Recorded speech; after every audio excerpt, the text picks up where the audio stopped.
আসসালামু আলাইকুম, সবাই কেমন আছেন? আশা করি সবাই অনেক ভালো আছেন। বাইচা থাকতে আমরা কেউ মূল্য দিই না, বোঝা গেলে কিন্তু ঠিকই মূল্য দিই। তো আমার ভাই বাইচা আছে, তো এই কারণে আমরা ভাই যে কতটা ভালোবাসি এটা বুঝতে পারি না।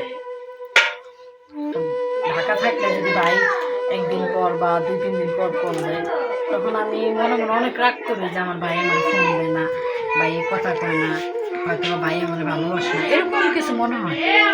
তো আমি আইসি আজকে 4 দিন হতে পারে, 4 দিন হইব। শুক্রবারে আইসি। তো আসার পর থেকে আমি তো বাসায় শাক পাতা খাইতে পারি না, কারণ আমার ছেলের ছোট, বাসায় কাটাকুটা করতে পারি না, আর অনেক সময় পাই না এই কারণে। তো আসার পর দেখা মানে আমি কি খামো, আমার মা আমার বাবা অনেকেই অনেক কথা কইতো, এ বাপ নাকি, মানে অনেকেই বলে, আমি নাম উল্লেখ করে বলবো না কে কে বলে। ঠিক আছে, তো বলবো কি, বাবার বাড়িতে কিচ্ছু নাই, আনার মুরুদ নাই। তা আমার বাবার বাড়িতে যা আছে আলহামদুলিল্লাহ। ঠিক আছে, একটা বড় লোক যেভাবে চলতে পারে না, আমরা গরিব হইলেও আলহামদুলিল্লাহ ভালো চলাফেরা করতে পারে আমার বাবা মা।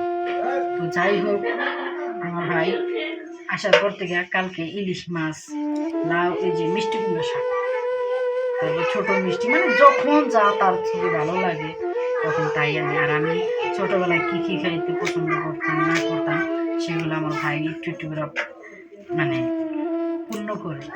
হয়তো বা বড় বড় জিনিস খাওয়াইতে পারে না, তারপর আমি মনে করি আলহামদুলিল্লাহ, আমি অনেকটা সন্তুষ্ট আছে আমার ভাইয়ের প্রতি। আর কিছু কিছু ভাই বোন আছে স্বার্থ, কেড়ে দেখা দেয় না, কেড়ে পয়সা দেয় না, কেড়ে জায়গা জমিন দেয় না, বুঝছেন? অনেক ভাই বোন আছে, আবার অনেক মা বাবা আছে, মায়ের লোকে বাপের বনে না, বাপের লোকে পোলার বনে না। কিন্তু আমাকে ভিতরে তা না, আমাকে জায়গা সম্পত্তি না থাকলেও আলহামদুলিল্লাহ আমরা ভালো আছি।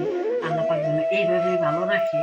আর সবসময় আমার আব্বা আম্মার জন্য দোয়া করেন, আমার আব্বা আম্মারের জন্য সব, আমার মাথার সব যত চুল আছে তত চুল অত পরিমাণে যেন হায়াত দেয় আমার আব্বা আম্মা, আমার ভাই বোনকে।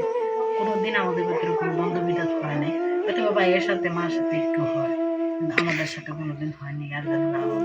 সবাই ভালো থাকবেন। আমার কথাগুলো হয়তো কারো ভালো না লাগতে পারে, তারপর দয়া করে আমাদের ভিডিও দেখবেন।